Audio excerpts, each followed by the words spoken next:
إن الحمد لله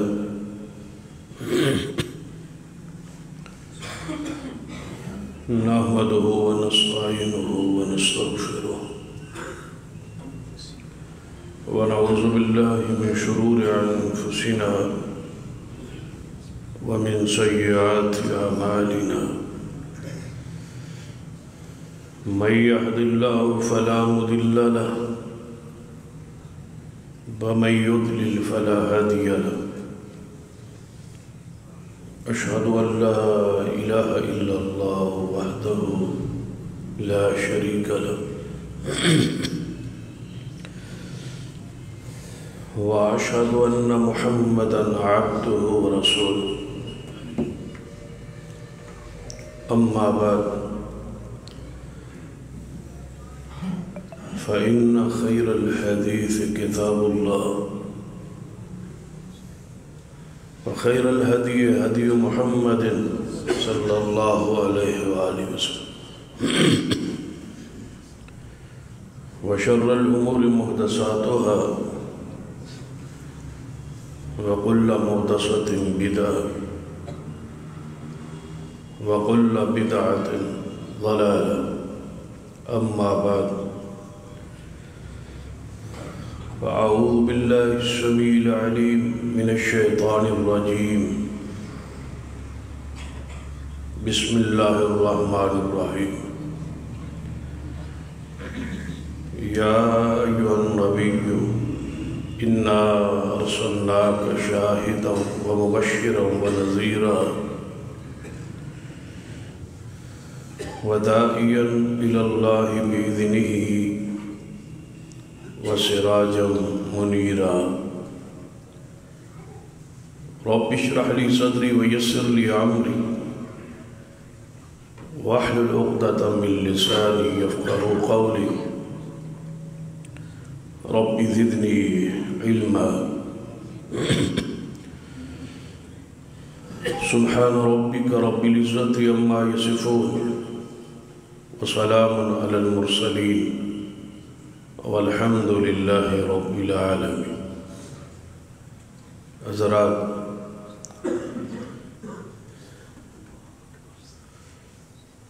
جڑی آیت مبارکہ خطبہ مسنونہ اندر پڑھی ہے، اس کی روشنی اندر نبی رحمت صلی اللہ علیہ وسلم دے اوصاف، آپ دی خصائص اور خصائل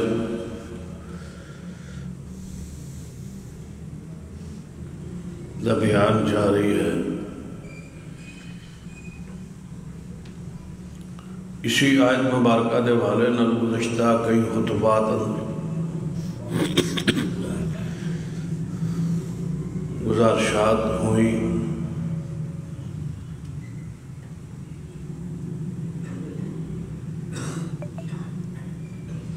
اس آیت مبارکہ اندر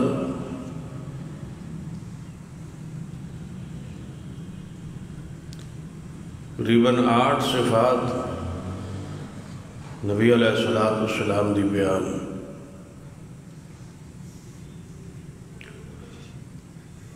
ایک صفت دی تشریح اور توضیح اندر جائز ہے۔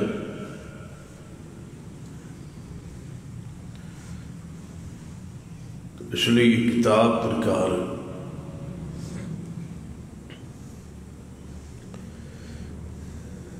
آپ دی شان اور مقام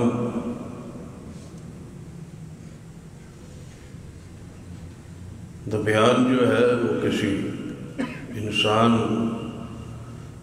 کی بس کی ہی بات ہے،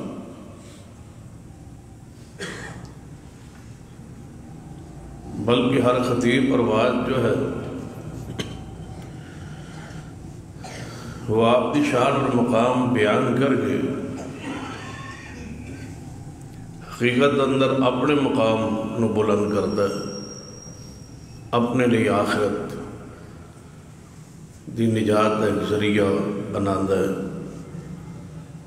ورنہ آپ تو مقام تو ورفعنا لک ذکرک۔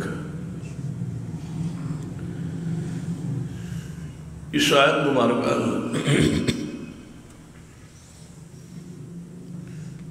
جو صفات بیان ہوئی، فرمایا یا ایھا النبی، اے نبی صلی اللہ علیہ وسلم۔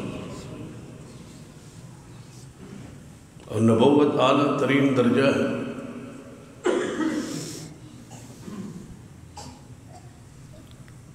اور منتخب عہدہ ہے۔ اس سے بڑا درجہ رسول کا ہے۔ رسول کے بعد نبوت کا درجہ ہے۔ جن علماء کے نزدیک نبی اور رسول میں فرق ہے، لیکن جو رسول ہوتا ہے وہ نبی تو ضرور ہوتا ہے۔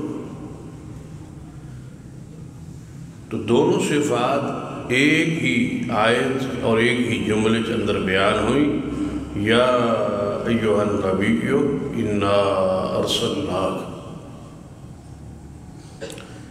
کہ اے محبوب صلی اللہ علیہ وسلم ہم نے آپ کو بھیجا ہے، ہم نے آپ کو یہ شان بخشی ہے اور یہ مقام دیا ہے۔ یعنی جتنی بھی آپ کی صفات نے وہ عطائی ہے، اللہ کی طرف سے عطا کرتا ہے۔ اور یاد رکھیں اللہ اپنی صفات مخلوق کسی کو عطا نہیں کرتا، یہ ہو ہی نہیں سکتا، یہ اس کا قانون اور ضابطہ ہی نہیں ہے کہ وہ اپنی صفات بانٹے اور تقسیم کرے اور کسی مخلوق میں سے کسی کو دے۔ جڑی شان اور جڑے اوصاف وہ نبی اور رسول کو دیتا ہے وہ اس کی اپنی شان ہے ہی نہیں، وہ ہے ہی رسول اللہ صلی اللہ علیہ وسلم۔ بعض لوگوں نے ذاتی اور عطائی میں اس تقسیم اندر بہت سارے بدعی اور کفری عقائد، شرکی عقائد جو ہے ان کو رواج دیا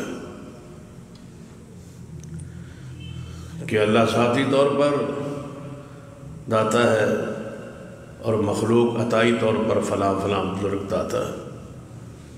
اللہ ذاتی طور پر مشکل کشا ہے، پیغمبر عطائی طور پر مشکل کشا ہے۔ اللہ ذاتی طور پر عالم الغیب ہے اور نبی، انبیاء، اولیاء جو ہیں وہ عطائی طور پر عالم الغیب۔ یعنی یہ صفات جو ہیں اللہ نے نبیوں کو، ولیوں کو، بزرگوں کو دے دیے، جبکہ مسلمانوں کا عقیدہ ہے کہ اشہد ان لا الہ الا اللہ وحدہ لا شریک، کہ اس کی ذات اور صفات اندر کوئی شریک نہیں ہے، نہ اس کی ذات اندر نہ ہی اس کی صفات۔ جو اللہ کی صفات ہیں وہ اللہ کی صفات، اس اندر کوئی شریک نہیں۔ نبی علیہ السلام کی جو صفات ہیں وہ رسول کے لیے خاص ہے، وہ نبی کے لیے خاص ہے، وہ مخلوق کے لیے خاص ہے، اور مخلوق اندر محمد مصطفیٰ صلی اللہ علیہ وسلم جو سب سے اعلیٰ ہے، عرفہ اولا ہے، تو پھر وہ صفات اللہ نے اپنے رسول کو دی۔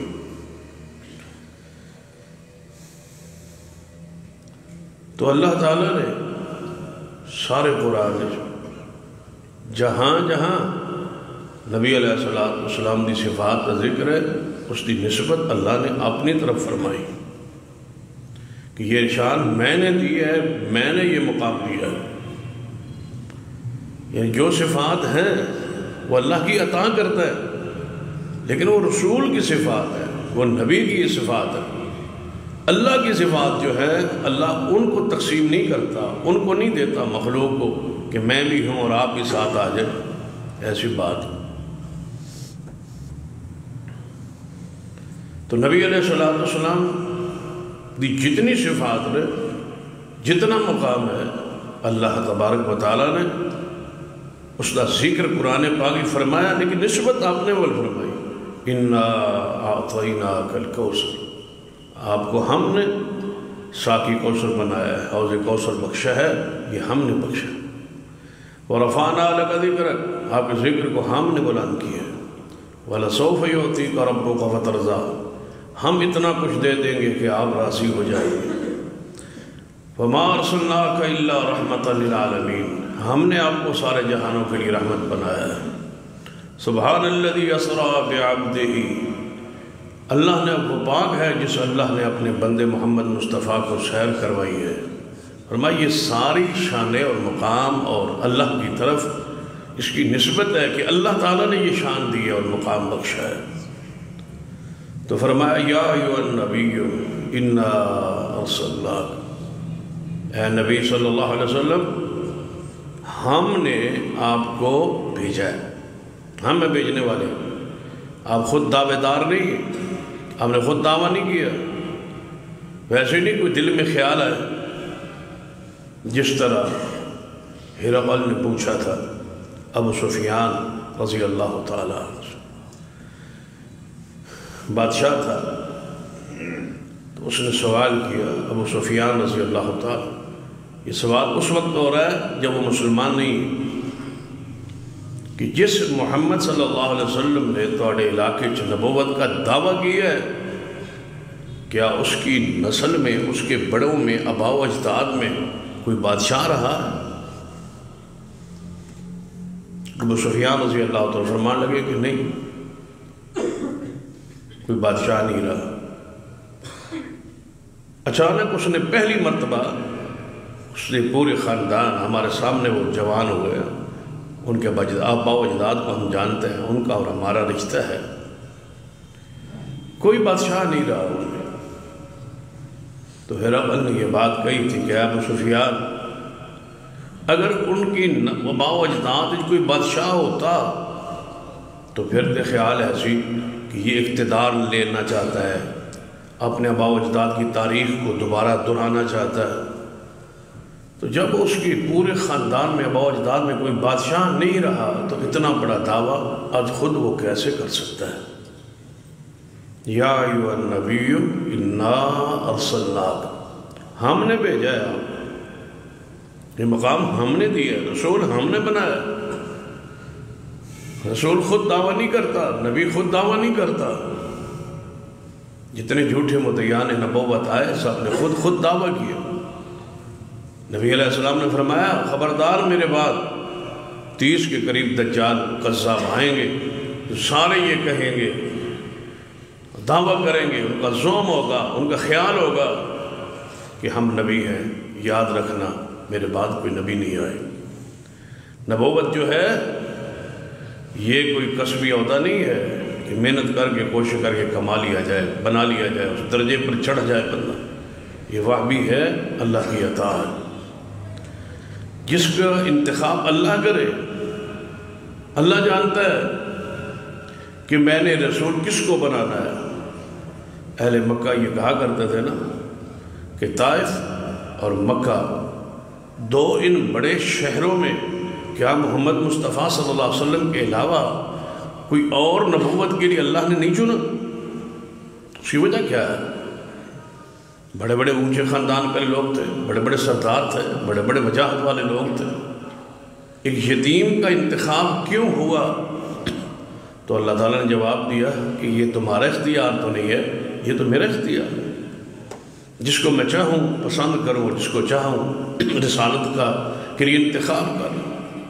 فرمایا یہ تو میرا اختیار ہے نا، میں جانتا ہوں کہ رسالت کو میں نے کہاں رکھنا ہے، میں نے پوری انسانیت کے دلوں کو دیکھا ہے، سب سے پقیزہ دل ہی محمد مصطفیٰ کا تھا صلی اللہ علیہ وسلم۔ ایسا نہیں انتخاب ہوا، یہ حسب نسب کی بنیاد پر نہیں ہے، یہ اللہ کی رحمت اور اس کا انتخاب ہے۔ فرمایا اللہ بہتر جانتا ہے، اللہ زیادہ جانتا ہے کہ رسول میں نے کس کو بنانا ہے۔ یا ایھا النبی انا ارسلناک، اے نبی محمد صلی اللہ علیہ وسلم ہم نے آپ کو بھیجا ہے، ہم نے آپ کو رسول بنایا ہے، اور اللہ نے قرآن میں گواہی بھی دی ہے، یاسین والقرآن الحکیم انک لمن المرسلین۔ اے محبوب صلی اللہ علیہ وسلم ہم قسم اٹھاتے ہیں اس قرآن کی کہ آپ میرے رسول ہیں، آپ کو ہم نے رسول بنایا ہے، آپ رسول ہیں، آپ کے رسول ہونے کی گواہی میں اللہ خود دے رہا ہوں۔ فرمایا هو الذی ارسل رسولہ بالہدی ودین الحق لیظہرہ علی الدین کلہ وکفی باللہ شہیدا محمد رسول اللہ۔ محمد صلی اللہ علیہ وسلم اللہ کے رسول ہے۔ فرمایا یا ایھا النبی انا ارسلناک، اور یاد رکھیں رسول سے بڑا عہدہ کوئی نہیں، یہ سب سے بڑا عہدہ ہے، یہ سب سے اونچا منصب ہے، سب سے اعلیٰ ترین درجہ یہ ہے کہ اللہ کسی کو اپنا رسول بنا لے۔ تو فرمایا محمد صلی اللہ علیہ وسلم اللہ کے رسول، فرمایا وہ میرے رسول ہے، ان کا انتخاب میں نے کر لیا ہے، وہ میرے رسول ہے، میں اس پر گواہی دیتا ہوں کہ محمد صلی اللہ علیہ وسلم میرا رسول ہے، اور اس منصب اور اس مقام کے لیے ہم نے ان کو انتخاب کیا ہے، چنا ہے۔ تو آگے یا ایھا النبی انا ارسلناک شاہدا، اے محمد صلی اللہ علیہ وسلم، اے میرے نبی، آپ کو بھیجا ہے ہم نے کس حیثیت کے ساتھ؟ شاہدن، آپ کو گواہ بنا کے بھیجا، آپ شاہد ہیں، آپ گواہ ہیں۔ یہ جو صفت ہے، یہ جو شان ہے، یہ جو منصب ہے شاہد کا، گواہ ہونا، قرآن پاک اندر کئی مقامات پہ بیان ہو۔ ایک اور دوسرا مقام ہے، وہاں بھی یہی ذکر ہے، اِنَّا أَرْسَلْنَاكَ شَاهِدًا، ہم نے آپ کو شاہد بنا کے بھیجا۔ قرآن پاک کے دوسرے مقام پہ فرمایا وَفِي هَذَا لِيَكُونَ الرَّسُولُ شَهِيدًا عَلَيْكُمْ، رسول تم پر شہید ہے، تم پر گواہ ہے۔ کہیں لفظ شاہد استعمال ہوا اور کہیں لفظ شہید استعمال ہوا۔ فرمایا تمہارے اوپر تمہارا رسول جو ہے محمد صلی اللہ علیہ وسلم، یہ تم پر شہید ہے، تم پر گواہ ہے۔ ایک اور مقام پہ فرمایا وَيَكُونَ الرَّسُولُ عَلَيْكُمْ شَهِيدًا، ایک جگہ پر شہیدًا علیکم تھا، یہاں ہے وَيَكُونَ الرَّسُولُ عَلَيْكُمْ شَهِيدًا، تم پہ محمد مصطفیٰ کو رسول کی حیثیت سے بھیجا ہے اور شاہد کی، شہید کی، گواہ کی حیثیت سے بھیجا ہے۔ وَجِئْنَا بِكَ عَلَىٰ هَٰؤُلَاءِ شَهِيدًا، کیسا وقت ہوگا جب محمد مصطفیٰ کو گواہ بنا کے قیامت والا دن لایا جائے گا۔ سیدنا عبداللہ بن مسعود رضی اللہ تعالی عنہ حدیث کے راوی ہے، فرمایا کہ نبی علیہ السلام نے فرمایا اے عبداللہ ذرا مجھے قرآن سناؤ، میں دوسرے کی زبان سے قرآن سننا پسند کرتا ہوں، میرا قرآن سنو۔ عبداللہ بن مسعود فرماتے ہیں کہ میں نے قرآن کی تلاوت شروع کی، جب اس جملے پر، اس آیت کے جملے پر میں پہنچا وَجِئْنَا بِكَ عَلَىٰ هَٰؤُلَاءِ شَهِيدًا، تو حضور نے فرمایا عبداللہ بس کر، یہاں پر رک جا، بس کر۔ تو فرمایا میں نے تلاوت کو روکا اور حضور کو دیکھا تو رو رہے تھے اور آنکھوں سے آنسو جاری تھے۔ وہ کیسا وقت ہوگا جب محمد کو ہم گواہ بنا کے لائیں گے صلی اللہ علیہ وسلم۔ تو رسول اللہ صاحب روک رہے، آگے قرآن پاک کو سننا آپ کے لیے مشکل ہو رہا ہے، برداشت سے باہر ہو رہا ہے، فرمایا یہاں رک جاؤ، اور رو رہے کہ کیا وہ وقت ہوگا جب ساری کائنات کھڑی ہوگی اور ہم محمد مصطفیٰ صلی اللہ علیہ وسلم کو گواہ بنا کے، شہید بنا کے، گواہ بنا کے لائیں گے۔ یہ ایک خاص واقعہ ہے جس کی طرف اس آیت کے اندر اشارہ ہے، اور ان لوگوں کا رد ہے جن لوگوں کا نظریہ شہیدہ اور شاہدن کے لفظ سے جنہوں نے غلط معنی معروف کرنے کی کوشش، ان کا نظریہ یہ ہے کہ شاہدن کا معنی گواہ تو ہے، لیکن اسی لیے مولانا عامر رضا خان بریلوی مکتبہ فکری کے جو بانی ہے، مؤسس ہے، انہوں نے اس کا یہ معنی شاہد اور شہید کا معنی گواہ نہیں کیا۔ ان کا ترجمہ ہے قرآن پاک کا کنز الایمان، اس اندر انہوں نے اس جملے کا معنی جو ہے وہ حاضر ناظر کیا ہے کہ ہم نے آپ کو حاضر ناظر بنا کر بھیجا ہے۔ یہ معنی انہوں نے بدلنے کی کوشش کی، ان کی یہ عادت صحیح ہے، قرآن پاک میں جہاں ان کا اپنا عقیدہ، اپنا ذہن، اپنی سوچ جو انہوں نے گھڑی ہوئی ہے، جب وہ ثابت نہیں ہوتا تو وہ قرآن کے لفظوں کا معنی، مفہوم بدلنے کی کوشش کرتے ہیں، اور کہیں وہ بریکٹے وغیرہ ڈال کے اسی ترجمے کے اندر ہی قرآن پاک کا ترجمہ کرتے کرتے بریکٹ ڈال دیں گے اور وہاں اپنا مسلک جو ہے ترجمے کے اندر لکھ دیں گے۔ یا ایھا النبی کا ترجمہ انہوں نے پتا کیا کیا ہے؟ اے غیب کی خبریں دینے والے، کیونکہ سارے قرآن میں کوئی ایسا جملہ تو تھا نہیں جس کا معنی یہ ہوتا کہ حضور غیب دان ہے، وہاں تو تھا لا عالم الغیب کہ میں غیب جانتا ہی نہیں، تو اب ان کو سہارا چاہیے تھا، تو انہوں نے کہا نبی کا معنی خبر دینے والا ہوتا ہے، تو وہ خبریں جو حضور نے دی ہیں وہ ہمارے علم میں نہیں تھیں، تو لہذا یہ غیب کی خبریں حضور نے ہمیں دی ہیں، تو کیوں نہ ہم ترجمہ کر کے اپنا عقیدہ بیان کریں، کوشش کریں کہ غیب کی خبریں دینے والے۔ حالانکہ آپ تو وہی کی خبریں دیتے ہیں۔ یا ایھا النبی کا معنی غیب کی خبر نہیں ہے، وحی کی خبر ہے، اور وحی جب آ جائے تو پھر غیب تو نہیں نہ رہتا۔ جب جبریل آ جائے، وحی آ جائے، پیغام آ جائے اور آ کے آپ کو کچھ سنا جائے، پھر غیب تو نہ رہے۔ غیب دان کا معنی تو یہ ہے کہ بتانے والا کوئی نہ ہو، پیچھے سے آنے والا کوئی نہ ہو، خود بخود جانے اور خود بخود بیان کرے۔ تو پیغمبر تو بولتے ہی نہیں تھے جب تک وہی نہیں آتی۔ وَمَا يَنطِقُ عَنِ الْهَوَىٰ إِنْ هُوَ إِلَّا وَحْيٌ يُوحَىٰ إِنْ أَتَّبِعُ إِلَّا مَا يُوحَىٰ إِلَيَّ، میں کرتا وہی ہوں جو وہی آتی ہے، میں بولتا وہی ہوں جو کچھ وہی آتی ہے۔ تو یہ معنی درست تھا، یہ معنی قرآن اور حدیث کے معنی مفہوم کے مطابق تھا کہ آپ وحی کی خبر دینے والے۔ لیکن چونکہ سارے قرآن کوئی ایسا عقیدہ ثابت نہیں سی ہو سکتا، تو انہوں نے ڈنڈی ایسی ماری کہ انہوں نے اس معنی کو مفہوم کو اندر لا کے عوام کو گمراہ کر دیا کہ یا ایھا النبی کا معنی ہے غیب کی خبریں دینا۔ اگر ذہن صاف ہو، دماغ صاف ہو، دل کے اندر کوئی مسلک کی تعصب نہ ہو، تو جو حضور نے خبریں دی ہیں تو وہ غیب کی، لیکن وہ ہمارے لیے غیب تھی نا۔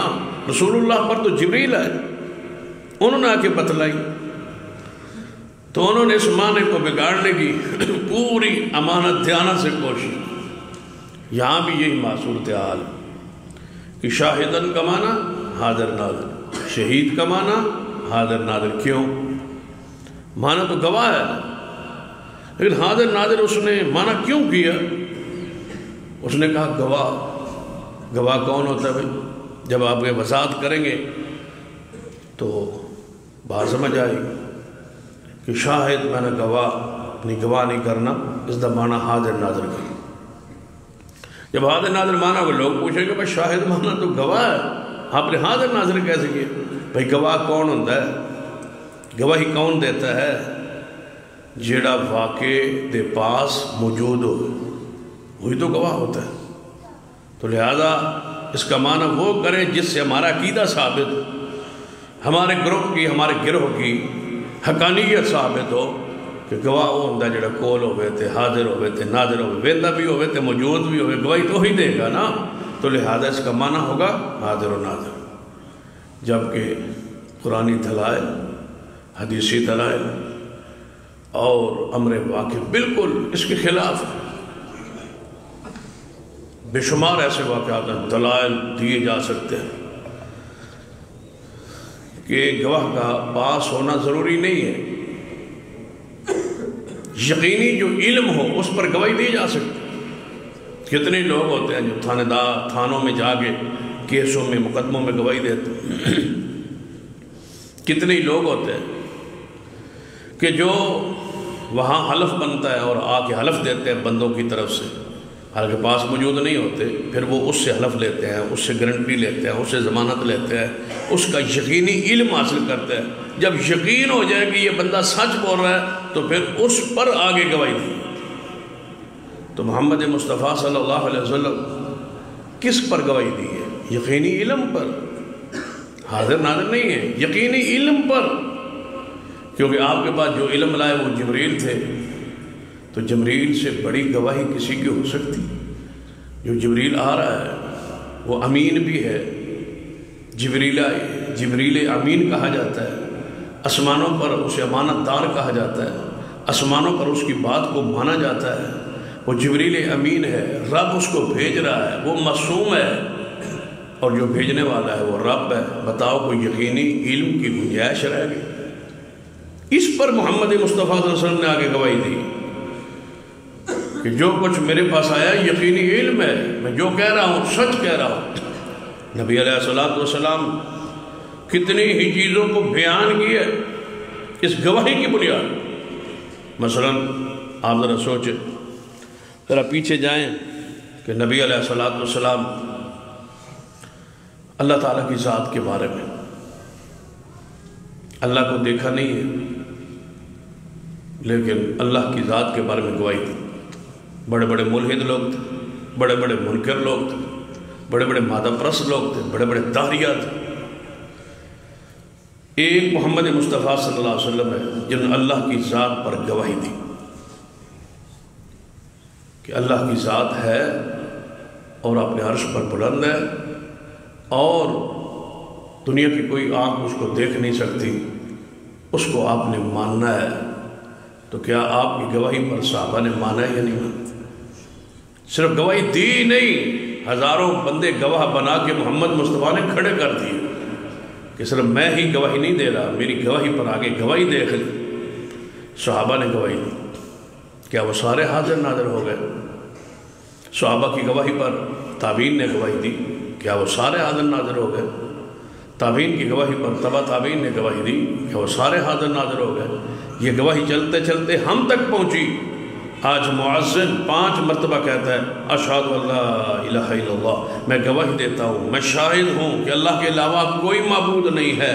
مجھے بتاؤ کیا ہر مؤذن ہر جگہ حاضر ناظر ہوتا ہے؟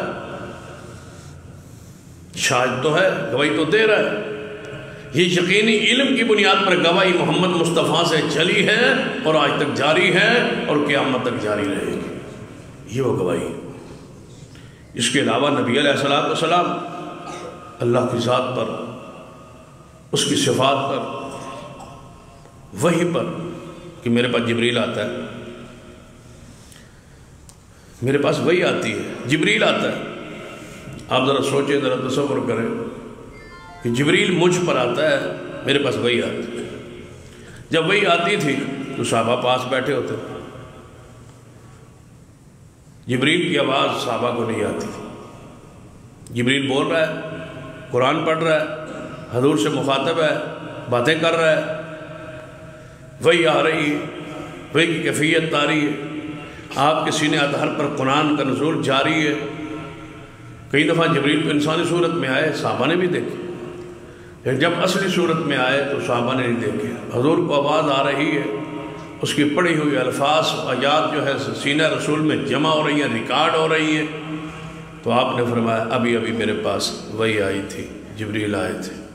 مجال ہے کسی صحابی نے کہا ہو کہ یا رسول اللہ ہم بھی تو پاس ہی بیٹھے تھے، کب جبریل آئے، کب آپ سے بات ہوئی؟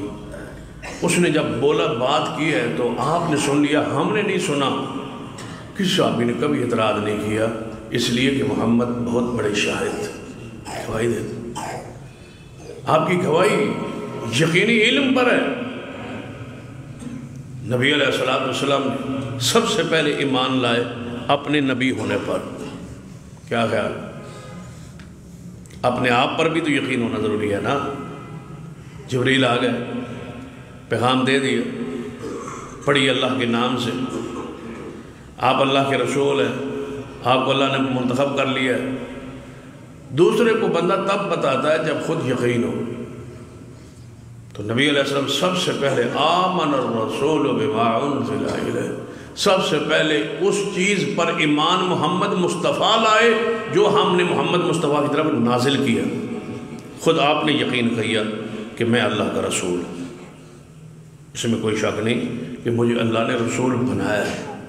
مجھ پر جو نازل فرشتہ آ رہا ہے یہ جبریل ہے، مجھ پر جو قرآن آ رہا ہے یہ قرآن ہے، یہ آیات ہے، اور میں واقعی اللہ کا رسول ہوں۔ اچانک ما تدری مل کتاب ولا ایمان، قرآن کے الفاظ نے اے محمد مصطفیٰ صلی اللہ علیہ وسلم جبریل کے آنے تک آپ نہیں جانتے تھے کتاب کیا ہوتی ہے، ایمان کیا ہوتا ہے۔ آپ نے تو کبھی سوچا بھی نہیں تھا، تصور بھی نہیں بھی آیا تھا، کبھی دعویٰ ہی نہیں کیا تھا، کبھی نجی محفل میں کسی پیارے سے، کسی محبوب سے، کسی گھر والے سے بیان کیا ہو کہ میں رسول بننے والا ہوں؟ نہیں۔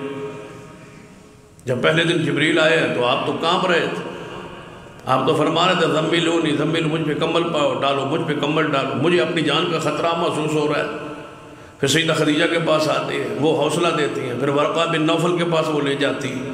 ورقہ بن نوفل نے جب آپ کو دیکھا، جو حضرت خدیجہ کے چچا زاد بھائی تھے، جب انہوں نے ساری حال عالم تھے، پڑھے لکھے آدمی تھے، جب انہوں نے دیکھا تو کہا یہ جو کچھ تمہارے پاس آیا ہے نا، یہ وہی ہے جو پہلے نبیوں کے پاس جبریل آتا تھا۔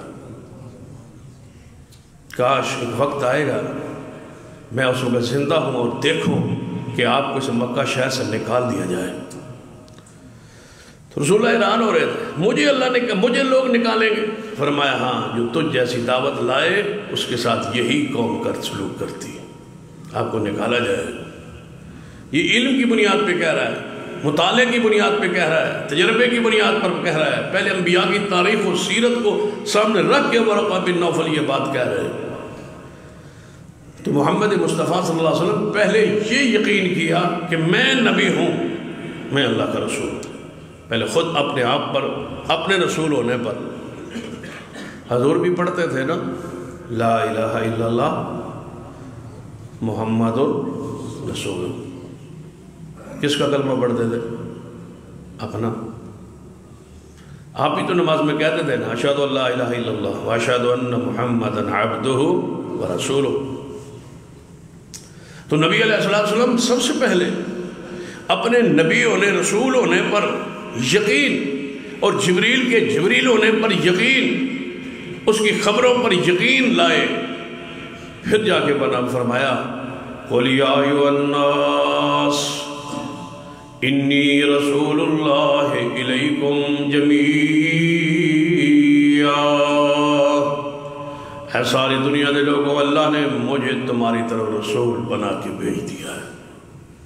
تو آپ شاہد ہیں کس کس چیز کی؟ آپ نے گواہی کہ یہ جو تمہارے اعمال ہیں یہ لکھے جا رہے ہیں، جو کچھ تم کہتے ہو، جو کچھ کرتے ہو، یہ لکھا جا رہا ہے، ریکارڈ ہو رہا ہے۔ پہلے تو شاید دنیا مانتی نہ مانتی، لیکن اب تو یہ چیز آسان ہو گئی۔ کیا ایک سم میں، چھوٹی سی ایک سم میں کیا ساری چیزیں، پورا ڈیٹا محفوظ نہیں ہوتا؟ محفوظ ہوتا۔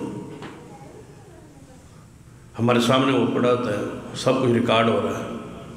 تو آپ کے علم میں ہے کہ جو ریڑھ کی ہڈی چھوٹی سی سم کے برابر ہوتی ہے، یہ قبر میں بھی دفن بھی کر دی جائے تو اس کو یہ نہیں ہے غلطی، یہ اس طرح محفوظ ہے۔ تمہارا پورا ڈیٹا اسی سم میں، اسی میموری کے اس ریکارڈ میں محفوظ ہے، اور قیامت والے دن اسی ہڈی سے پھر جوڑا جائے گا اور سارا ریکارڈ کھل کے تمہارے سامنے آ جائے۔ ایک ہی چیز محفوظ ہو رہی، فرشتے اعمال لکھ رہے ہیں، وہ الگ چیپٹر ہے، فرشتے لکھ رہے ہیں، دائیں بائیں فرشتے موجود ہیں۔ اب دائیں بائیں کبھی کسی بندے نے تصور کیا ہو، کبھی کسی فرشتے کے آنے کی، جانے کی، کوئی آواز، خشخاٹ، کوئی لفظ، کوئی آہٹ، کوئی لکھنے کی، کوئی آپس میں دو فرشتے ہیں، کوئی بولنے کی، کبھی کسی کو کوئی آواز آئی ہو؟ نہیں، لیکن یقین ہے نا، کس کی یقین، کس کی زبان پر؟ محمد مصطفیٰ کی زبان۔ کیا گواہی دے گئے، اور کیا گواہی مقبول ہو گئی کہ 1450 سال ہونے والے ہیں، مجال ہے کوئی مسلمان انکار کرے کہ جو کچھ فرما گئے سچ فرما گئے۔ ہر بندہ بولتا نظر آتا ہے، یار فرشتے لکھ رہے ہیں، یار فرشتے لکھ رہے ہیں، جو کچھ کہہ رہا ہے تو لکھ رہے ہیں، لکھا جا رہا ہے۔ پھر عالم ارواح پہ ذرا غور کیجیے، تب تو آپ کو سمجھ آئے کہ شاہد کسے کہا جاتا ہے۔ یہ کوئی معمولی صفت نہیں ہے جس سے ہم بالکل آرام سے آگے گزر جاتے ہیں کہ آپ شاہد ہیں، غلط معنی چڑھا کے کہ آپ حاضر ناظر ہیں، آپ ہر جگہ موجود ہیں، ہر جگہ دیکھ رہے ہیں، یہ غلط معنی چڑھا کے، غلط عقیدہ لوگوں کے ذہنوں میں ڈال کے، اور بتائیے عقیدہ کتنا پھر اس کے آگے آگاہی اور انجام کیا ہے، خطرناک کتنا ہے۔ جب آپ نے حضور کو ہر جگہ حاضر و ناظر کہہ دیا، ہر جگہ حاضر و ناظر کہہ دیا، تو پھر مجھے بتلاؤ کہ حضور علیہ السلام کی عزت اور عصمت اور کس طرح محفوظ رہے۔ ہر جگہ کا معنی کیا ہے؟ کچھ چیزیں ایسی ہوتی ہیں جو پبلک میں، عوام میں بیان نہیں ہو سکتی، کچھ آداب کے تقاضے ہیں، کچھ حالات کے تقاضے ہیں۔ شان مصطفیٰ صلی اللہ علیہ وسلم کا یہ پہلو ہے۔ آپ نے تو حاضر ناظر کہہ دیا ہے کہ آپ ہر جگہ حاضر ناظر ہیں، ہر جگہ دیکھتے ہیں، تو پھر آپ نے حضور علیہ السلام کی کیا شان بڑھائی ہے، یہ گھٹائی ہے، یہ کم کی ہے؟ کبھی سوچا ہے آپ نے یہ کیا ہو رہا ہے، یہ کیا کیا جا رہا ہے؟ بندہ تو بڑا خوش فہمی ہے کہ میں شان بیان کرنے کی انتہا کر دیتی، حضور ہر جگہ حاضر و ناظر۔ یہ حاضر ناظر ہونا یہ حضور کی شان کے خلاف، ہر جگہ دیکھنا، ہر وقت دیکھنا حضور کی شان کے خلاف، حضور کی عزت کے، حضور کی عظمت کے، حضور کی عصمت کے خلاف ہے، یہ شان مصطفی کے خلاف ہے کہ حضور ہر وقت ہر جگہ دیکھے، یہ حضور کی شان کے خلاف ہے۔ نہ کبھی کسی صحابی نے دعویٰ کیا، نہ کبھی حضور نے دعویٰ کیا۔ کبھی نبی علیہ السلام نے فرمایا میں آپ کے گھر دیکھ رہا ہوں، اگر اس طرح سمجھ لیے بالکل آسان جی سادہ جی مثال دیتا ہوں، کیا حضور کی صحابیات حضور سے پردہ نہیں کرتی تھی؟ تھوڑی سی بات یہ جو ساری سیرت جو ہے، ساری زندگی جو ہے اس پر قیاس کر رہے ہیں۔ نبی علیہ السلام پوچھے علماء سے اور حاضر ناظر کہنے والوں سے، کبھی بیٹھے ہو مجلس ہو تو پوچھے کہ کیا حضور سے حضور کی صحابیات پردہ کرتی تھے یا نہیں کرتی تھی؟ تو سارے کہیں کہ پردہ کرتی تھی۔ مجھے بتاؤ جو ہر جگہ حاضر و ناظر ہو اسے پردہ ہو سکتا ہے؟ ممکن ہے؟ اس کے سامنے برقعے، اس کے سامنے چادر ہو، برقع ہو، لباس ہو، جو ہر جگہ حاضر و ناظر ہوتا ہے، اس سے یہ چیزیں ممکن نہیں ہوتی۔ کوئی عورت کوئی بہن بیٹی کہتی ہے کہ میں نے پردہ کیا اس لیے کہ اللہ مجھے نہ دیکھے، کبھی کوئی دعویٰ کیا ہے؟ وہ کس سے پردہ کرتی ہے کہ مجھے کوئی غیر بندہ نہ دیکھے، کوئی عالم نہ دیکھے، کوئی بزرگ نہ دیکھے، کوئی نیک بندہ نہ دیکھے، کوئی دورا برا بندہ نہ دیکھے، مجھے غیر محرم نہ دیکھے، اس لیے پردہ ہوتا۔ اگر اس طرح سمجھ نہیں آئی تو حدیث کی 3 قسمیں ہیں، یہ سارے طلباء علماء جانو۔ تقریری ہوتی ہے، قولی اور فعلی ہوتی ہے۔ جو حضور نے کیا وہ قولی، جو حضور نے کہا وہ قولی حدیث ہے، جو آپ نے عمل کیا وہ فعلی حدیث ہے۔ اور جو کچھ حضور کے سامنے ہوا اور آپ دیکھ رہے ہوں اور حضور اس پر چپ رہے، خاموش رہے، نہ بولے، نہ روکے، تو وہ کیا ہوتی ہے؟ حدیث تقریری۔ تو آپ بتائیں اگر حضور ہر جگہ حاضر و ناظر اب بھی موجود ہے تو پھر جو کچھ اعمال ہو رہے ہیں اور حضور ان پر نہیں روکتے، نہیں بولتے، تو وہ کیا ہوئے؟ حدیث تقریری۔ اور مجھے بتاؤ کون سا گناہ ہے جو حدیث تقریری میں شامل نہیں؟ حضور تو ہر جگہ حاضر و ناظر ہے، کیا معنی کر دیا ہے آپ؟ کتاب و سنت سے کتنا ہٹ گئے ہیں آپ؟ یہ اس جملے کا یہ معنی نہیں ہے۔ قرآن پاک نے اس کی نفی کی ہے۔ نبی علیہ السلام کہ پھر ہجرت کا اور آپ کی پوری وحی کا ایک پورا شریعت کا مزاج ہی بدل جائے، یا قرآن پڑھے تو قرآن اندر 2 قسم کی صورتیں، ہر صورت کے اوپر لکھا ہوتا ہے مکیہ یا مدنیہ، کہ یہ صورت مکی ہے اور یہ مدنی ہے۔ اس کا کیا معنی؟ کہ یہ صورت مکے میں نازل ہوئی اور یہ مدینہ میں نازل ہوئی۔ اگر آپ ہر جگہ ہر وقت موجود ہوتے ہیں تو پھر مکی اور مدنی کی تقسیم کیسے ہوگی؟ پھر تو تقسیم نہیں ہو سکتی نا۔ مکہ میں بھی تھے، مدینہ میں بھی تھے، جب مدینہ میں تھے تو مکہ میں بھی تھے، جب مکہ میں تھے تو مدینہ میں بھی تھے، جب زمین پر تھے تو آسمان پر بھی تھے۔ پھر معراج کا کیا معنی رہ جائے؟ معراج تو سرے سے ہی ختم ہو جائے گی۔ اوپر بھی ہیں اور نیچے بھی ہیں، ہر جگہ حاضر بھی ہیں، ہر جگہ ناظر بھی ہیں، ہر جگہ موجود بھی ہیں اور ہر جگہ دیکھ بھی رہے ہیں۔ تو پھر دیکھنے کے لیے اوپر تشریف لے گئے، یہ کیا ہے؟ قرآن تو کہتا ہے لِنُرِيَهُ مِنْ آيَاتِنَا، ہم نے اوپر بلایا تاکہ اپنی نشانیوں کو دکھائیں۔ قرآنی نص ہے لِنُرِيَهُ مِنْ آيَاتِنَا، اپنی نشانیوں کو دکھانے کے لیے ہم نے محمد مصطفیٰ کو اوپر بلایا۔ تو جب آپ ہر جگہ موجود تھے اور ہیں تو پھر یہ اوپر جانے کا تصور کیا ہے؟ جبریل آتے کہ آپ اوپر لے جانا ہے تو آپ فرماتے ہیں میں اوپر بھی ہوتا ہوں، نیچے بھی ہوتا ہوں، اوپر بھی دیکھ رہا ہوں، نیچے بھی دیکھ رہا ہوں، ہر جگہ موجود ہوتا ہوں، ہر جگہ حاضر ناظر ہوتا ہوں۔ اللہ کے بندو یہ معنی نہیں ہے۔ بندے کی زندگی کے دو پہلو ہیں، ایک لوگوں کے سامنے اور ایک گھر کی زندگی ہے، خلوت کی زندگی، جو ہر جگہ حاضر و ناظر ہو۔ بتاؤ ذرا تڑپو اور بتلاؤ اور سوچو کہ یہ عقیدہ کہاں جا رہا ہے۔ کہنے کو یہ جملے بڑے آسان ہیں، لیکن اس کی حقیقت گہرائی میں جائیں۔ بندہ خلوت میں گھر میں موجود ہے، اور اس بندے کا عقیدہ کیا ہے کہ حضور ہر جگہ دیکھ رہے ہیں اور ہر جگہ موجود ہے۔ تف ہے تمہارے سوچ پر اور اس عقیدے قرآن کے خلاف ہے، حدیث کے خلاف ہے، عقل کے خلاف ہے، شریعت کے خلاف ہے، قرآنی دلائل کے خلاف ہے، حدیثی دلائل کے خلاف ہے۔ شاہد کے لفظ سے یہ معنی لینا گمراہی ہے۔ شاہد کا معنی ہوتا ہے گواہ، اور گواہ کا ہر وقت ہر جگہ موجود ہو کے گواہی دینا یہ نہیں ہے۔ ذرا پیچھے جائے، ہم عالم ارواح میں رہے، جب دنیا میں نہیں تھے تو کہاں تھے؟ عالم ارواح، وہ روحوں کا ایک جہان ہے۔ آپ سوچیں، بڑی بڑی احادیث ہے کہ روح آپس میں وہاں ملتے بھی ہیں، جلتے بھی ہیں، جہاں ان کا وہاں تعارف ہو یہاں بھی تعارف ہو جاتا ہے، جہاں کہ وہاں پہچان ہو یہاں بھی پہچان ہو جاتی ہے۔ تو وہ روح کیا ہے؟ وہ عالم کیا ہے؟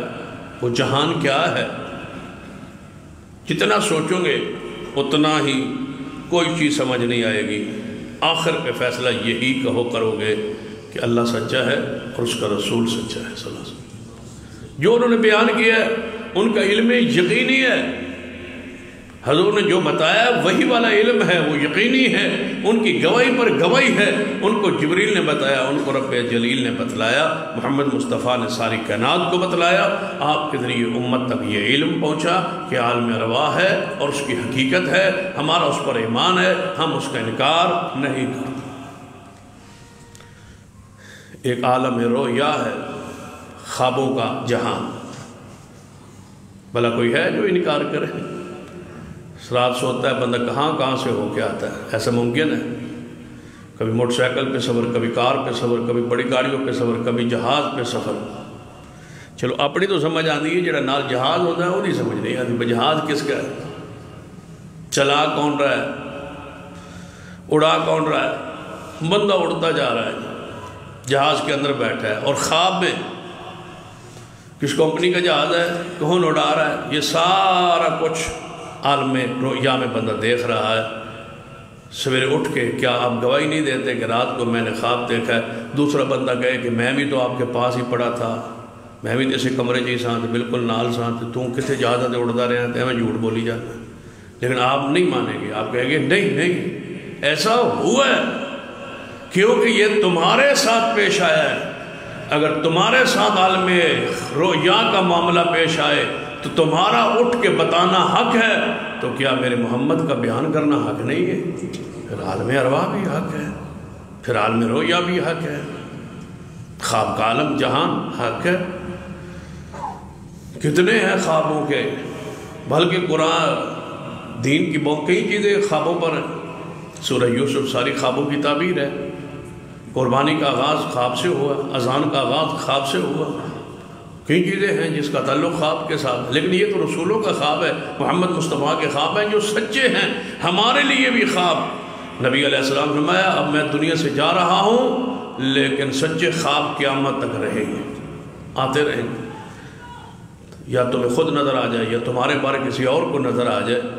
محدثین کے خواب ہے، علماء امت کے خواب ہے، نیک لوگوں کے خواب ہے، صالحین کے خواب ہے، ان پر کسی عقیدے کی بنیاد نہیں رکھی جا سکتی، لیکن خواب تو خواب ہے، حقیقت تو ہے، اس کا انکار تو نہیں کیا جا سکتا۔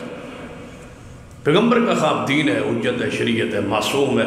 نبی کے علاوہ ہر بندے کا خواب غلط بھی ہو سکتا ہے، ٹھیک بھی ہو سکتا ہے، اور اس کو ماننا خواب کی حد تک ٹھیک ہے، اس کا انکار نہیں ہو سکتا۔ کیونکہ قرآن نے کہا ہے الا ان اولیاء اللہ لا خوف علیہم ولا هم یحزنون الذین آمنوا وکانوا یتقون لهم البشریٰ فی الحیات الدنیا وفی الآخرہ۔ اللہ نیک بندوں کو دنیا میں بشارتیں دیتا ہے، اور اس آیت کے تحت حدیث بخاری ہے کہ دنیا میں بشارتیں یہ ہے کہ اللہ کسی بندے کو نیک خواب دے گا۔ اچھا ذو معنی پیارا کوئی خواب آ جائے، اس پر ایک الگ بحث ہے، اس کی طرف نہیں جاتے۔ شاہد کا معنی میں کر رہا کہ شاہد کا معنی گواہی ہے۔ نبی علیہ السلام نے گواہی دی، کتنے ہی نبی علیہ السلام جو ہیں مسائل کو بیان فرمایا، کتنے ہی پلسرات آپ دیکھیں حضور نے فرمایا پلسرات ہے، چلو عالم رویا سے نکلے عالم برزخ کی طرف جاتے۔ اگر رویا حق ہے تو پھر عالم برزخ کا انکار کیوں ہے؟ کتنے لوگ ہیں جو برزخ کی زندگی کے انکاری ہیں کہ برزخ میں زندہ کیسے ہو سکتا ہے؟ بھئی وہ زندگی ایک ہے، تمہارے علم سے تمہارے شعور سے وہ بالا ہے، لیکن ہے صحیح۔ اگر دنیا میں رہ کے اللہ تمہیں دو زندگیاں دے سکتا ہے، ایک نیند ایک بیداری کی زندگی اور ایک خواب کی زندگی، خواب کی زندگی الگ زندگی نہیں، بندہ کیا کیا دیکھتا ہے، اور اچھے اور برے خواب بھی دیکھتا ہے، اور پھر برے خواب کے اثرات بھی ہوتے ہیں۔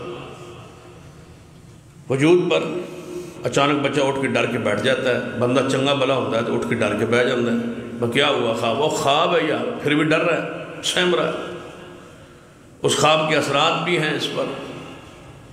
بعض دفعہ ایسا ہوتا ہے کہ بندہ غسل واجب ہو جاتا ہے خواب میں، تو آپ بتائیں ذرا کہ اس کی حقیقت ہے یا نہیں؟ اٹھ کے تو غسل واجب ہے، عملی طور پر واجب ہے، اٹھ کے آپ کو نہانا فرض ہو گیا، نماز نہیں ہوگی جب تک نہائیں گے نہیں۔ بندہ کہ نہیں وہ خواب تھی، خواب کے ایک جہان کو تم نے قبول کیا ہے نا، اس میں ہونے والے عمل کو تم نے قبول کیا ہے نا، تو اگر وہی رب عالم برزخ میں موت کے بعد برزخ کی زندگی دے، برزخ میں عذاب دے، برزخ میں ثواب دے، قبر کا عذاب دے، قبر کا ثواب دے، تو آپ اس کے انکاری کیوں ہو سکتے ہیں؟ تم تو دنیا میں رہ کے دو زندگی کو مان رہے ہو۔ اللہم بسمک اموت و احیا، سوتے ہو یہ مرتے ہو، لیکن موت کی حالت میں کیا کیا دیکھتے ہو تم۔ اگر یہ حق ہے تو پھر برزخ کے معاملات کو کیوں نہیں مانتے؟ جب میں کہا کرتا ہوں بس ایک جملہ ہی کافی ہے، باقی ساری چیزیں بعد میں۔ سب سے بڑے گواہ کون ہے؟ محمد مصطفیٰ۔ یا ایھا النبی انا ارسلناک شاہدا، اے محبوب صلی اللہ علیہ وسلم ہم نے آپ کو بنایا شاہد، گواہ۔ جن جہانوں کو سمجھ نہیں آتی وہاں کے گواہ محمد مصطفیٰ صلی اللہ علیہ وسلم۔ آپ کے پاس یقینی علم ہے، آپ نے بتا دیا، اور ساری زندگی یہ سارے فتنے جو ہیں بعد میں ہیں، صحابہ کرام کے دور میں نہیں تھا، تابعین تبع تابعین محدثین ائمہ کرام کے دور میں یہ چیزیں نہیں تھیں۔ مجال ہے کسی صحابی نے کہا یا رسول اللہ صلی اللہ علیہ وسلم عالم برزخ سمجھ نہیں آندا تے عالم ارواح سمجھ نہیں آندا تے کیویں ہے؟ وہ لوگ بکریوں کے چروائے تھے، اونٹوں کے چروائے تھے، امیین تھے۔ میں تو صرف امیین ہی کہا کرتا ہوں، اس کا معنی جو ہماری زبان میں ہوتا ہے وہ ان پڑھ ہوتا ہے، میں تو یہ بڑا ثقیل لفظ ہے صحابہ کے لیے نہیں استعمال کرتا، میں تو کہتا ہوں سارے صحابہ پڑھے ہوئے تھے، امی تھے، بس وہ لفظ کہہ دیں جو قرآن نے کہہ دیا بس۔ صحابہ کرام ایک ہوتا ہے، چلو ایویں سمجھ نہیں آئی نا، شاید کوئی بندہ جذباتی ہو جائے تو تسی دو ایک لفظ بول دے ہو، آندہ میں پڑھے ہوئے تھا نہیں لیکن میں گڑے ہویا ہے وہاں۔ وہ جڑا گڑے ہوتا ہے نا بس وہ جان لے کہ اگر سکولوں میں پڑھے نہیں نہ تھے تو گڑے ہوئے تھے، کیونکہ محمد مصطفیٰ کے پاس بیٹھتے تھے، شاگرد تھے نا حضور کے علیہ السلام سے۔ تو صحابہ کرام رضوان اللہ علیہ مجمعین کسی نے نہیں کہا بھئی یا رسول اللہ صلی اللہ علیہ وسلم ایسے کوئی گل نہیں نہ، پھر اس صدی میں، اس دور میں، اونٹوں اور بھیڑ بکریوں کے دور میں، اس دور میں اعتراض نہ کرنا، یہ صحابہ کی محمد کی گواہی پر یقین کتنا ہے کہ یا رسول اللہ سمجھ نہیں آتا۔ عالم برزخ ہے، عالم قبر ہے، پورا ایک جہان ہے، قبریں کھل جاتی ہیں ہمیں نظر نہیں آتی، یہ سب کچھ ہوتا ہے قبر میں عذاب بھی ہوتا ہے، ثواب بھی ہوتا ہے۔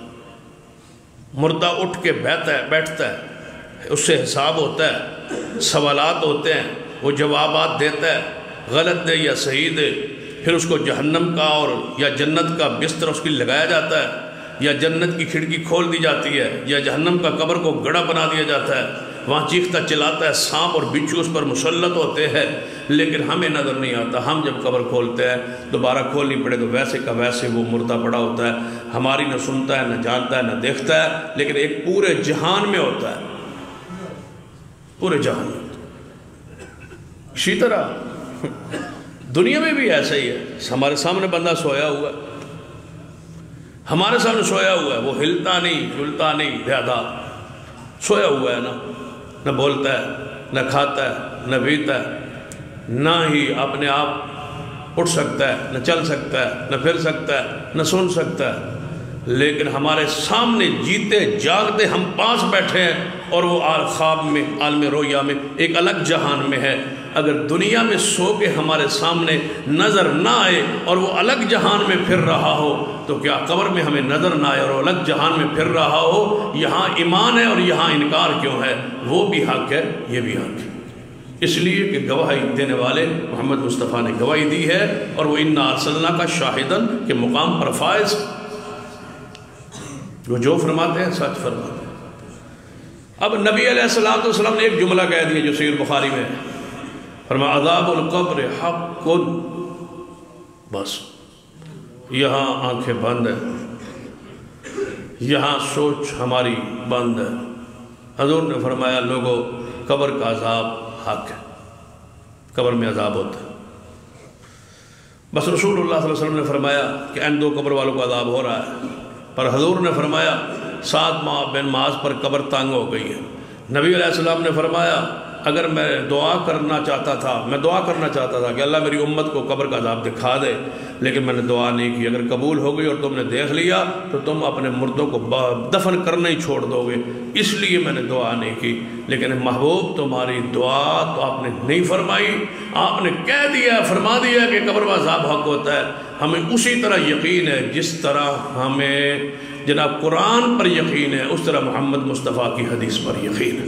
حضور نے جو فرمایا سچ فرمایا۔ عذاب القبر حق، آگے بڑھیے، اس جہان سے ذرا نکلیے، برزخ سے اٹھیے، برزخ سے نکل کے پھر میدان معاشر میں جائیے، وہ اٹھ کے جہان ہے، وہ کھڑا ہونے والا جہان ہے، وہاں دوبارہ اٹھ کے جانا ہے۔ اس جہان میں جا کے تو پھر تم مانے نا، وہاں پل صراط ہے بھائی۔ اس پل صراط جو ہے وہ آپ نے سنا بھی ہوگا کہ وہ بال سے باریک ہے، تو وہ بال سے باریک ہو اور پل ہو اور بال سے باریک ہو اور اس پر سے گزرنا ہو تو اب عقل کون نہیں نہ مانتا۔ اسی تو کہتے ہیں الف لام میم ذالک الکتاب لا ریب فیہ ھدی للمتقین الذین یؤمنون بالغیب۔ یہی غیب پر ایمان ہے کہ اس محمد مصطفیٰ نے فرمایا بن دیکھے ماننا، یہی محمد مصطفیٰ کی اطاعت۔ سمجھ کے ماننا کون سی اطاعت ہے؟ سمجھ آئے تو مننا گے، سمجھ نہ آئے تو نہیں مننا گے، پل صراط ہے۔ حضور نے فرمایا ہے۔ نبی علیہ السلام نے فرمایا، قرآن نے کہہ دیا الوزن یومئذ الحق، قیامت والے دن اعمال کا وزن ہوگا۔ قرآن نے کہہ دیا اعمال کو تولا جائے گا، وزن ہوگا۔ نبی علیہ السلام نے کلمتان حبیبتان الی الرحمن ثقیلتان فی المیزان خفیفتان علی اللسان سبحان اللہ و بحمدہ سبحان اللہ العظیم۔ 2 کلمے اللہ کو پیارے ہیں، رب کو پیارے ہیں، وزن زبان پہ بڑے ہلکے ہیں، وزن والے دن قیامت والے دن ہلکے ہوں گے اور بڑے وزنی اور بھاری ہوں گے۔ اور رسول اللہ صلی اللہ علیہ وسلم نے فرمایا ایک لا الہ الا اللہ ایسا وزنی ہوگا کہ 99 دفتر گناہوں کے بھرے ہوئے دوسرے پلڑے میں ہوں گے، یہ ایک جملہ سب پہ بھاری ہوگا۔ حضور نے فرمایا ہن عمال کے میں تولن گئے تے کلمہ کے میں تولے گا، اس پر جنہ فرقہ بنا کے بیٹھ جائیں، گروہ بنا کے بیٹھ جائیں، کتابیں لکھنا شروع کر دیں۔ عقل نہیں مانتا، پتہ نہیں ہے آپ کو بتایا کس نے ہے؟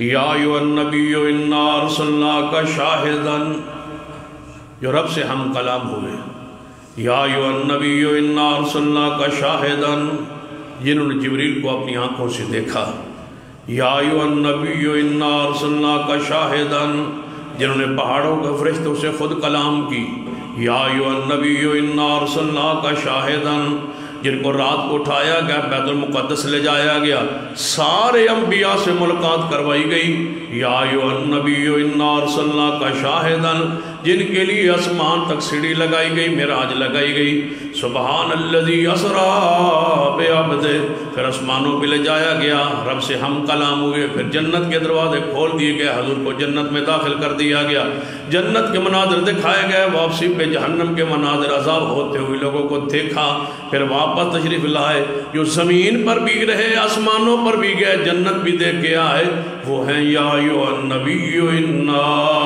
ارسلناک شاہدا، اے پیارے حبیب جناب محمد صلی اللہ علیہ وسلم، ہم نے آپ کو گواہ بنا کے شاہد بنا کے بھیجا ہے، ساری چیزیں آپ کو دکھا دی ہیں، جو نہیں دکھائیں ان کا علم یقینی دے دیا گیا ہے اور بتلا دیا گیا ہے، معبود تمہاری گواہی تم ہو شاہد، جو تمہاری گواہی نہیں مانتا ہم اس کو مومن نہیں مانتے، وہ آپ کی گواہی نہیں مانتا ہم اس کو مومن نہیں مانتے، آپ کی گواہی پہ فیصلہ ہو۔ آخری بات، قیامت کا دن ہوگا، سرور کائنات جناب محمد صلی اللہ علیہ وسلم آپ نے ارشاد فرمایا قیامت کا دن ہوگا، سارے انبیاء علیہ السلام تشریف لائیں گے، جب سارے تشریف لائیں گے تو اللہ تعالیٰ پوچھے گا اے میرے نبیوں، اے میرے پیارے رسولوں، نبیوں کی جماعت، یہ قوم میں جن کی طرف تمہیں مبعوث کیا گیا، بھیجا گیا، انہوں نے تمہاری بات کیوں نہیں مانی؟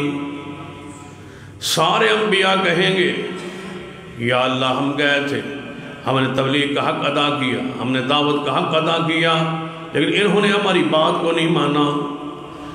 اللہ تعالیٰ پوچھے گا ساری قوموں سے، اتنے پیارے، اتنے معصوم، اتنے بے داغ معصوم انبیاء، اتنے حسین و جمیل انبیاء میں نے تمہاری طرف بھیجے، کیوں نہیں تم نے ان کی باتوں کو مانا، کیوں نافرمانی کی تم نے؟ ساری قومیں کہیں گی اے اللہ یہ انبیاء گئے ہی نہیں، یہ تو گئے ہی نہیں ہے، دنیا میں جھٹلانا تو اور بات تھا، قیامت کو بھی جھٹلائیں گے، یا اللہ یہ نبی انبیاء ہماری طرف نہیں آئے، اگر آئے ہیں تو گواہ لائیں، یہ غلط کہہ رہے ہیں نعوذ باللہ، اگر گئے ہیں تو کو گواہ لائیں۔ نبی علیہ السلام نے فرمایا اللہ میری امت کو گواہ بنا کے وَتَكُونُوا شُهَدَاءَ عَلَى النَّاسِ، لوگوں پر گواہ بنا کے اللہ میری امت کو کھڑا کر دے گا، میری ساری امت کہے گی یا اللہ یہ انبیاء سچے ہیں، یہ قومیں جھوٹ بول رہی ہیں، یہ گئے تھے، یہ تشریف لائے تھے۔ آگے سے سارے مجرمین کافرین سارے کہیں گے اے اللہ یہ قوم یہ امت سب سے آخر میں آئی اور ہم پہلے گزر گئے تھے، یہ بعد میں آئے، ان کی گواہی کیسے مقبول ہوگی؟ انہاں دی گواہی کس طرح قبول ہو سکتی ہے جب جو تھے ہی نہیں؟ تو نبی علیہ السلام نے فرمایا جدوں میری امت کو جھٹلایا جائے گا وَجِئْنَا بِكَ عَلَىٰ هَٰؤُلَاءِ شَهِيدًا، فرما عبداللہ بن مسعود فرما بس کر اس آیت پہ رسول اللہ پہنچے رو رہے تھے، کیسا وقت ہوگا جب محمد کو گواہ بنا کے ہم لائیں گے؟ اللہ فرمائے گا اے امت محمدیہ آپ نے گواہی کیوں دی؟ آپ تو بعد میں آئے، یا اللہ ہماری طرف کون گئے تھے؟ یا ایھا النبی، یا اللہ ہم گواہی کیوں دے رہے ہیں کہ آدم سچے ہیں، نوح علیہ السلام سچے ہیں، ابراہیم سچے ہیں، موسیٰ سچے ہیں، صالح علیہ السلام سچے ہیں، ہود علیہ السلام سچے ہیں، شعیب علیہ السلام سچے ہیں، یہ سارے انبیاء سچے ہیں، یہ قومیں جھوٹ بول رہی ہیں، ہم کس کی گواہی پر گواہی دے رہے ہیں؟ ہم پاس نہیں تھے، ہم حاضر نہیں تھے، ہم ناظر نہیں تھے، ہم پاس موجود نہیں تھے، لیکن گواہی کیوں دے رہے ہیں؟ یا ایھا النبی انا ارسلناک شاہدا، اے اللہ آپ نے محمد مصطفیٰ کو گواہ بنا کے یقینی علم دے کے بھیجا تھا۔ اس نبی نے، اس پیغمبر نے، رسول نے ہمیں بتلایا تھا کہ سارے انبیاء آئے سے اور میری انبیاء سے ملاقات بھی ہوئی، سارے انبیاء کو میں نے دیکھا، معراج کی رات جماعت بھی کروائی، سارے انبیاء کا آنا حق تھا، قرآن میں نازل ہوا، یقینی علم نازل ہوا۔ ہمیں تیرے نبی نے بتلایا ہے، اگر ہماری بات نہیں مانی جا رہی تو اے اللہ ہمارے نبی سے پوچھ لے جن کو آپ نے شاہد بنا کے بھیجا تھا۔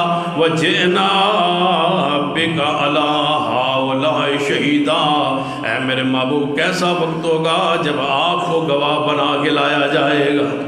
اللہ فرمائے گا اے محمد صلی اللہ علیہ وسلم آپ شاہد ہیں، آپ تشریف لائیں اور ان نبیوں پر گواہی دیں، اپنی امت پر گواہی دیں۔ جب مصطفیٰ تشریف لائیں گے اور فرمایا گیا اے اللہ میری امت بھی سچی ہے کیونکہ یقینی علم کی بنیاد پہ گواہی دے رہی، میں بھی سچا، یہ انبیاء بھی سچے، یہ قومیں جھوٹ بول رہی ہے۔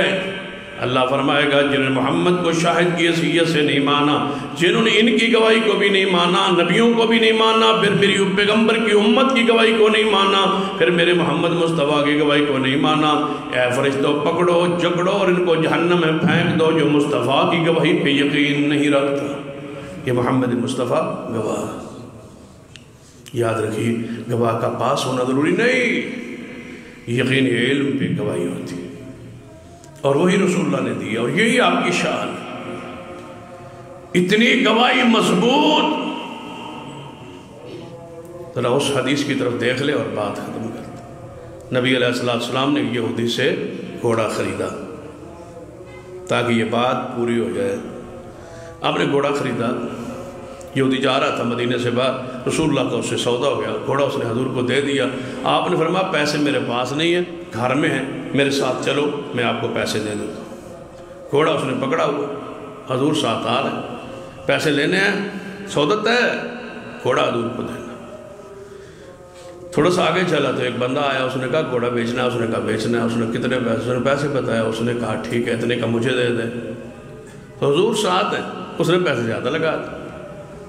نبی علیہ السلام نے فرمایا تیرا میرا سودا ہو گیا، گھوڑا تو بک گیا ہے، جب بک گیا ہے تو آگے سودا کیسے ہو سکتا ہے؟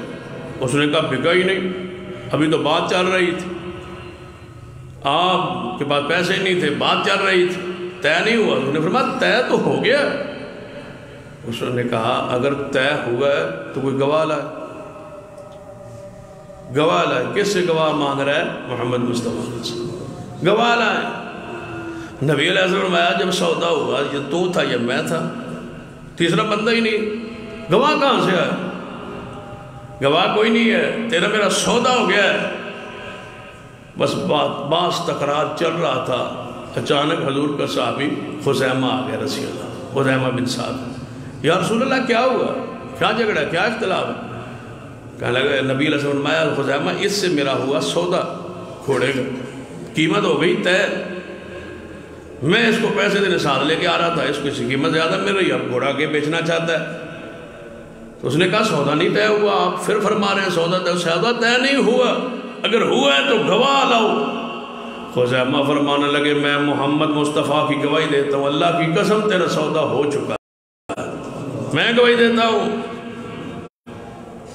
بات مکمل ہو گئی، اس نے گھوڑا حضور کو دے دیا، گواہ پیش ہو گئے، گواہی آ گئی۔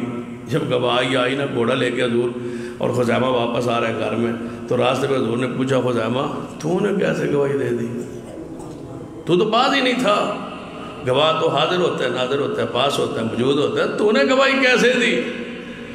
فرمایا محبوب آپ نے فرمایا نہیں تھا کہ گھوڑے کا سودا ہوا ہے؟ فرمایا میں نے تو فرمایا تھا لیکن تو پاس تو نہیں نہ تھا۔ فرمایا ہے محبوب یہ تو گھوڑے کا سودا ہے، ہم نے تو اللہ کو بھی بغیر دیکھے آپ کے فرمان پہ مانا ہے، اور بہت کچھ حضور آپ کے کہنے پر مانا ہے، یہ تو تھوڑی گواہی ہے، اس سے بڑی گواہی محبوب آپ کے علم پر، آپ کی وحی پر، آپ کے فرمانے پر، قول پر، حدیث پر دے چکے ہیں، اس کی کیا حیثیت ہے؟ آپ نے فرمایا میرے صحابہ سن لو، آج کے بعد خزیمہ جس مقدمے میں گواہی کے طور پر پیش ہوگا، اس ایک بندے کی گواہی 2 گواہوں کے برابر ہوگی۔ یہ اس کا مقام ہے، یہ اس کی عظمت، یہ ہے یا ایھا النبی انا ارسلناک شاہدا، آئندہ خطبے میں سے آگے وہ مبشرا و نذیرا پہ گفتگو ہوگی۔ اقول قولی ھذا واستغفر اللہ لی ولکم ولسائر المسلمین۔